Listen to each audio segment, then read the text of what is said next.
Okay ဒီနေ့ကတော့ကျမနဲ့တူတီဂျင်း pants လေးကို upcycle လုပ်ကြမယ်ဒါကတော့စီကူတွေကပုံအတိုင်းပုံချမ်းလေးဆွဲထားတာပါပြီးတော့ buttons တွေလည်းရပြီဆိုတော့ကျမတို့စပြီးညှက်ကြမယ်မညှက်ရသေးဘူးညှက်ဖို့ပြင်ဆင်နေမောဝါလို့ခဏနာတာပါဆိုတော့အတူတူပြန်ညှက်ကြမယ်သူ့ဒီဇိုင်းလေးကလေနည်းနည်းဆန်းထားတော့ချိုးရတာကိုညှက်ရတာတော့တော်တော်လက်ဝင်နေပေါ့နော်ရင်ဘတ်အလဲတက်တက်မှာအပေါက်ကလေးနဲ့ကိုမှကျမအဲ့ဒီအပေါက်ကိုလုံးချုံလေးဖြစ်အောင်ချက်ချက်ရဲလေးဖြစ်အောင်ပတ်တန်လေးတခြားဆွဲပြထားပါတယ်ပြီးတော့ဒီ bra cup တွေကလည်းဒီ bra ကနေပြီးတော့ upcycle ပြန်လုပ်ထားတဲ့ cup လေးတွေပေါ့နော်ဆိုတော့အခုကအားလုံးညှက်လုပ်ပြီးသွားပြီဆိုတော့စချုပ်ကြမယ်ဒါလေးတွေကတော့ညှက်ထားတဲ့အပိုင်းစားလေးတွေပေါ့နော်ပုံချမ်းကတော့တိတ်မလှပြီမဲ့လူလေးလှလို့တော်နေပါတီးတယ်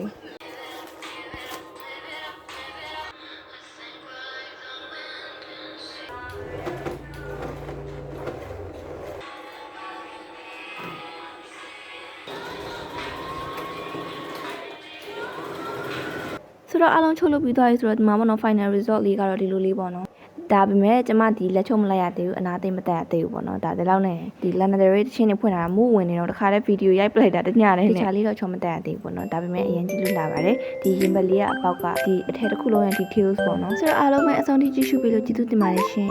နောက်ထပ်ပြီး upcycle design အသစ်တွေနဲ့ creation အသစ်ကလေးတွေကိုစောင့်ကြည့်ကြနေဆိုရင်တော့ကျမရဲ့ account လေးကို follow လုပ်ဖို့လည်းမမေ့နဲ့အောင်နော်